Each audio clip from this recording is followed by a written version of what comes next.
twongeye turatomboye bana b'Imana kuba Nyagasani aduhamagaye ku mpuhwe ze. Ku izina ry'Imana Data na Mwana Roho Mutagatifu, amen. Amahoro bana b'Imana, ni muhumure, Imana iradukunda, ije kutugera neza kuri uyu wa gatanu w'icyumweru cya mbere cya Noheli, tariki 29 Ukuboza 2023. Isomo rya mbere y'umuburo ya mbere ya Yohani, umutwe wa 2 kugeza kwa 11. Nkora mutima zanjye, dore icyo tumenyeraho ko tumuzi, nuko dukurikiza amategeko ye. Uvuga rero ati ndamuzi, ariko ntakurikiza amategeko ye, aba ari umubeshyi kandi nta kuri kuba kumurimo. Naho ukurikiza ijambo rye, muri we urukundo rw'Imana ruba rwuzuye koko. Ngicyo igitumenyesha ko turi muri we. Uwibwira ko aba muri we, agomba nawe kunyura mu nzira Yezu ubwe yanyuzemo. Nkora mutima zanjye, ntabwo ari itegeko rishya mbandikiye, ahubwo ni itegeko risanzweho mwari mufite kuva mu ntangiriro. Iryo tegeko rya kera ni ijambo mwumvise. Nyamara kandi ni itegeko rishya mbandikiye, ibyo bikaba ukuri muri we no muri mwebwe, kuko umwijima uhise maze urumuri nyakuri rukaba rumuritse.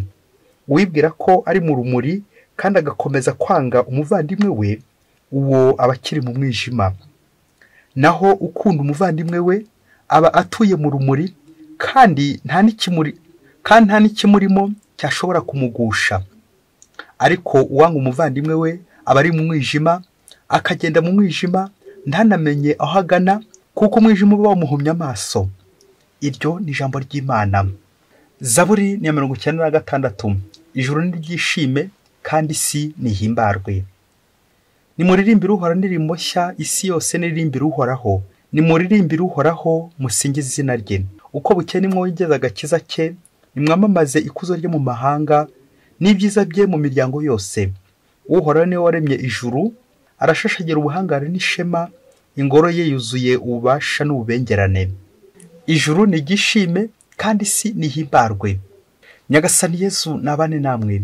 Amagambo mu ivanjili ntagatifu uko yanditswe na Luka, umutwe wa 2 22 kugeza ku 35.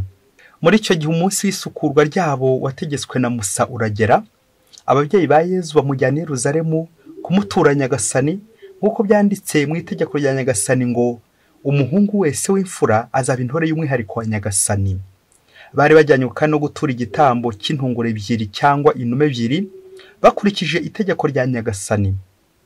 Icyo gihe Yerusalemu hari umuntu witwaga Simewoni, yari intungane kandi yubaha Imana. Yarategereje ihumure rya Isiraheli, kandi Roho Mutagatifu yaramurimo. Byongeye Roho Mutagatifu yari yaramuhishuriye ko atazapfa atabonye Kristu wa Nyagasani. Nuko Simewoni aza mu ngoro abibwirijwe na Roho Mutagatifu. Igihe ababyeyi umwana Yezu bamuzanye ngo bamurangirizeho ibyategetswe, nawe amwakira mu biganza bye, ashimira Imana avuga ati, Nyagasani, noneho sezera umugaragu wawe mu mahoro nk'uko wabivuze, kuko amaso yanjye yabonye agakiza kawe wageneye imiryango yose. Niwe rumuri ruboneshereza amahanga, akaba n'ikuzo ry'umuryango wa Isiraheli. Se na nyina batangazwaga n'ibyo bamuvugagaho. Nuko Simewoni arabashima, maze abwira Mariya nyina wa Yezu ati, dore uyu nguyu yashyiriweho kubera benshi muri Isiraheli impamvu yo korama cyangwa gukira, azaba n'ikimenyetso bazagiriraho impaka. Nawe kandi inkota izakwahuranya umutima, bityo ibitekerezo biri mu mitima ya benshi bigaragare. Iyo ni ivanjili ntagatifu. Akira urumuri rwa Kristu ubone, akira urumuri rwa Kristu. Reka kugenda mu mwijima ubone, akira urumuri rwa Kristu. Akira urumuri rwa Kristu ubone, akira urumuri rwa Kristu. Akira urumuri rwa Kristu ubone, akira urumuri rwa Kristu. Akira urumuri rwa Kristu. Bayoboke b'Imana, Kristu urumuri rw'amahanga namurikira imitima yacu, tumubone tumwereke abandi buri munsi.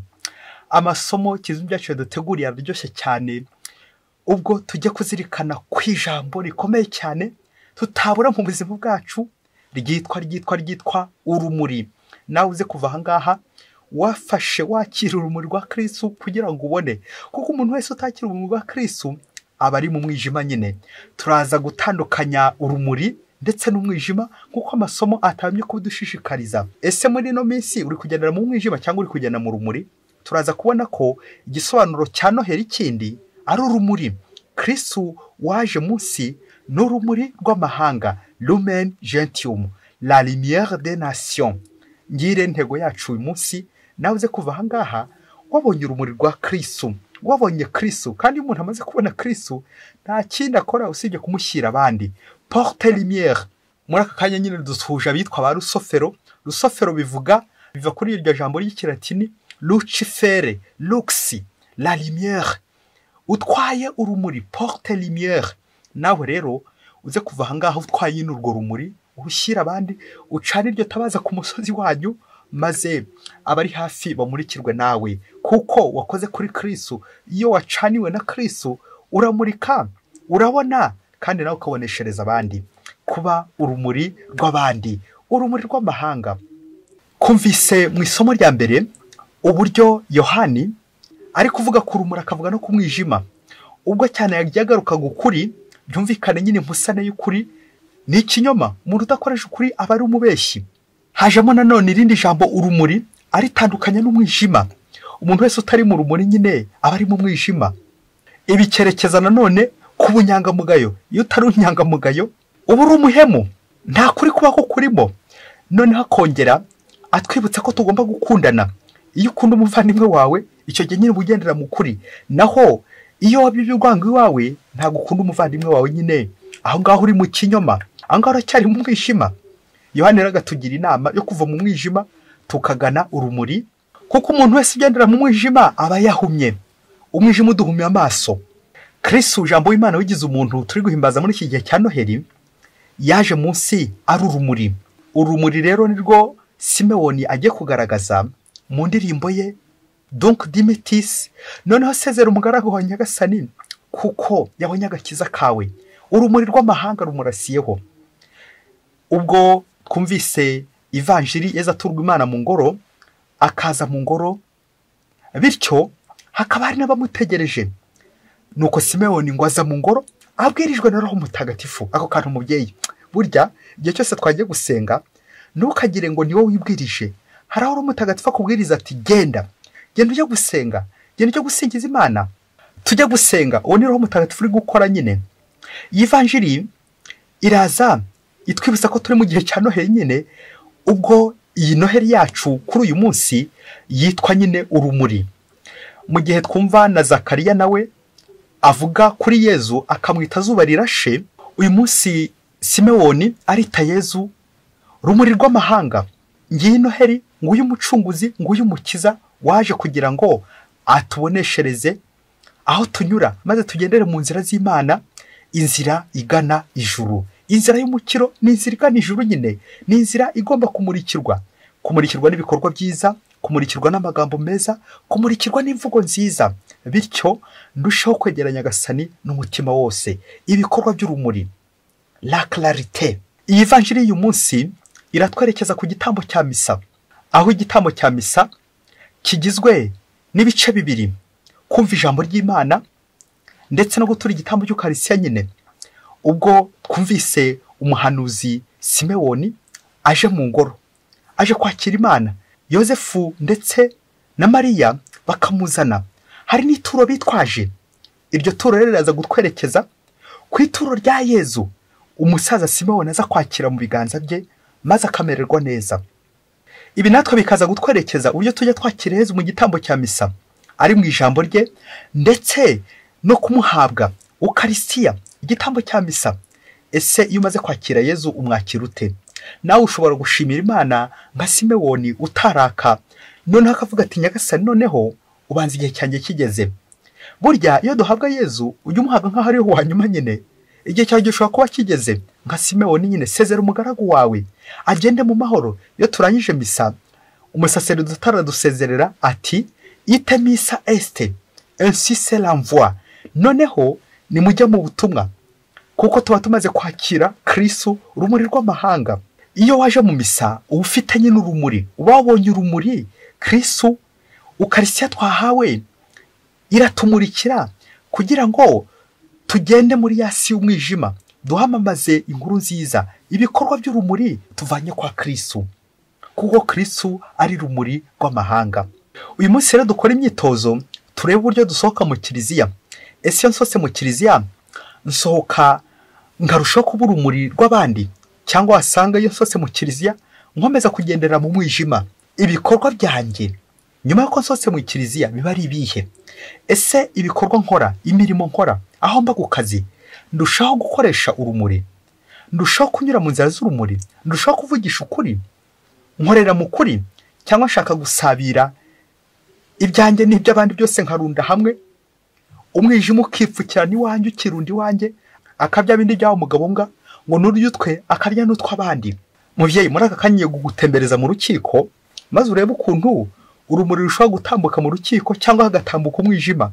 Uru rubanza ndagusaba ko nawe waza kuba hafi uruce, narinjye kuvugana uruca abana, ube hafi kugira ngo uru rubanza nawe uze kumenya, wasanga nawe warahuye n'urumeze nk'uru, cyangwa mu minsi iri imbere ushobora kuzahura narwo.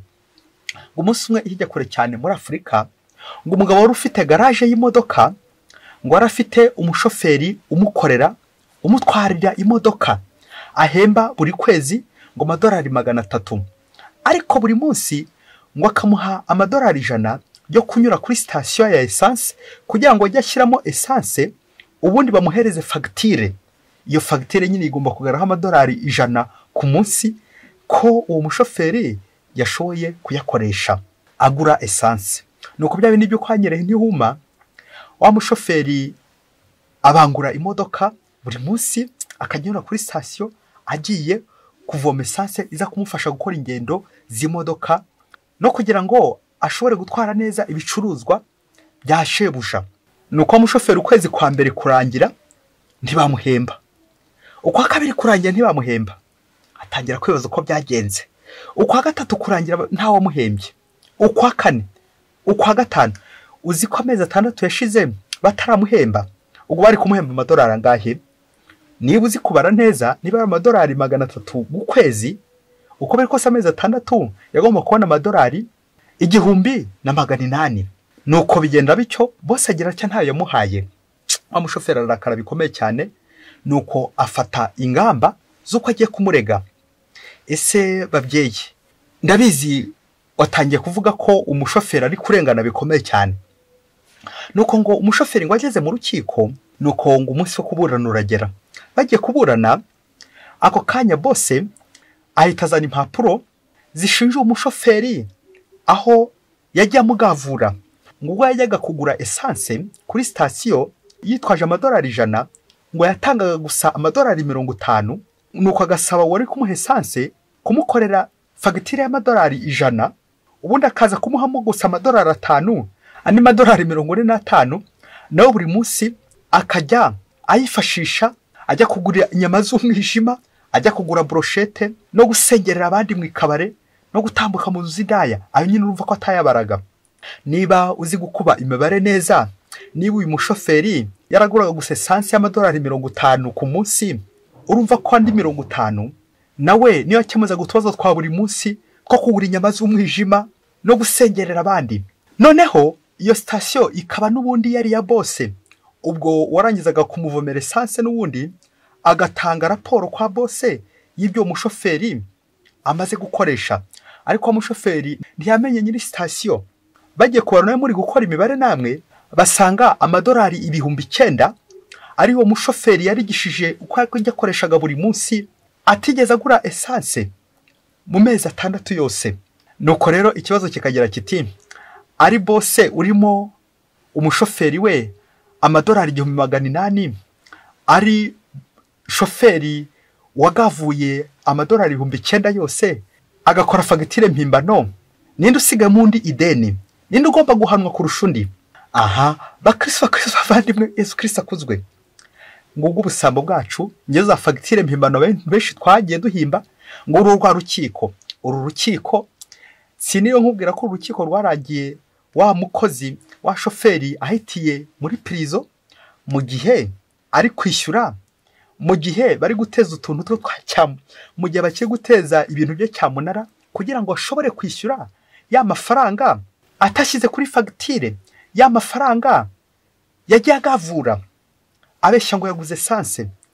Uzi ko byaje kurangira afunzwe, ahombye bya bindi byose, yandi yajyaga asengereramo abandi, yandi yajyaga aryamo inyama z'umwijima agasengereramo abandi, akanyura mu nzu y'indaya, yose uko yakoreshaga buri munsi arangira cyo birangiye ahitiye muri gereza kuko atarishyura iby'abandi. Bayoboke b'Imana, Yesu Kristo akuzwe. Nguko gukorera mu mwijima biragira nyine ibyawe biyoyotse, birangira nta na kimwe uramuye, birangira uhombye, bikaza kurangira unahombanye.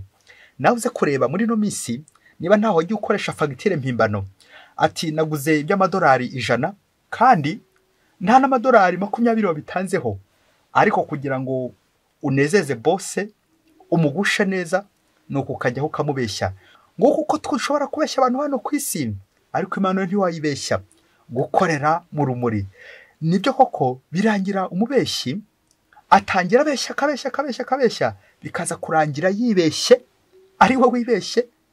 Kandi iyo wibeshye urangira nko mu mugozi, ukarangira umaniswe, akabya bindi ngo umanika agati wicaye, ukaza gukamanura udahagaze gusa ahubwo umanitswe. Bayoboke b'Imana nitugendere mu rumuri, bayoboke b'Imana nitugendere mu kuri. Iyi si yagiyeho ikinyoma, aho usanga kugira ngo umuntu aguhe akazi mubanza gucuraza fagitire, ibinyoma mukacurikiranya byose, ukaza gusanga ibintu byinshi ari umwijima abantu bagomba gutambukamo. Nguko Simewoni akora kuri Yezu akiyamira ati urumuri rw'amahanga. Ese nawe iyo ukoze kuri Yezu, nawe umutima uhitezemo urumuri, cyangwa umwijima ukomeza kuguma mu mwijima? Ibiganza byawe iyo bikoze kuri Yezu bijyamo urumuri, ejo n'ejo bundi bitazongera kwiba amadolari y'abandi, bitazongera kwiba esanse y'abandi, bitazongera kwiba iby'abandi, bitazongera kurarikira iby'abandi. Ibiganza byakoze kuri Yezu ntibikorakora. Iyo wibeshye ugakorakora birangira uri gukorora nyine. Nguko utangira uri kwiba gahoro, ariko uri kwibira mu mufuko utobotse, uri kwibugahunikira mu mufuko utobotse, bizarangira uhombye. No guhombana bitabuze, guhomboka si niwe mbivuga, kuko umuntu wese wiba ikintu cyose uzakoraho gitari cyawe, uzamenya ko igihe n'igihe kizahomba, uzahomba, ubure ihene, ubure n'ibiziriko. Nguko uko uyu munsi uhamagare gutambutsa ukuri nka Simewoni, urumuri rw'amahanga, akira urumuri rwa Kristo ubone, kugira ngo ubone Yezu, maze Yezu nagutambukamo za ngeso mbi z'umwijima zose, ingeso mbi z'umwijima, uburaya, ubusambanyi, bya bindi byose bikorwa mu mwijima. Dore ko iyo umuntu agiye gukora ingeso mbi arakinga cyangwa akazikora nijoro. Amajoro yacu mwababyeyi mwe, amajoro ntabwo atuma twakira Noheli nziza, ntabwo atuma twakira Kristo urumuri rw'amahanga, kuko Kristo ntashobora kubangika ngo nyine n'umwijima. Kristo ahora ari urumuri, Kristo ahora ari ukuri. Nawe rero niba witoza gukora kuri Kristo, ugendere mu kuri, ugendere mu mwijima, ugendere mu kuri, ugendere mu rumuri. Ibikorwa by'umwijima ucukubiri nabyo, kugira ngo Kristo atahe mu mutima wawe, ahashyire urumuri. Ikizabwira Kristo ko nawe wakira urumuri rwa Kristo, nuko bya bindi byose by'umwijima ururimo, iyi Noheli gufashe kubyangura byose bigende uko byaje, maze nawe ugendere mu rumuri koko. Ibyo abandi ubona waba wari ibyo waritije, wongere ubisubize mu nzira nziza, kuko ni igihombo. Nirinze kuvuga umwaku, ntabwo nza kuvuga umuvumo, gutwara iby'abandi. Ariko niba wabitwaye, gerageza ubigarure, kuko iby'abandi nyine bibera iby'abandi. Fata ibyawe unyurwe na duke twineza. Kunyurwa na Kristo wakiriye. Ibiganza byakoze kuri Yezu ntibikorakora, ahubwo bikora neza, bitanga urumuri, bitanga agakiza. Urumuri rw'amahanga narasire mu mitima yacu, maze tumubone, tumwereke abandi buri munsi. Mwese ndifurije amahoro y'Imana. Kristo urumuri rw'amahanga atahe iwacu, atahe mu mitima yacu, atahe mu ngo iwacu, mu kazi kacu, maze dukorere mu kuri, dukorere mu rumuri rwa Kristo. Mwese Imana ibahe umugisha.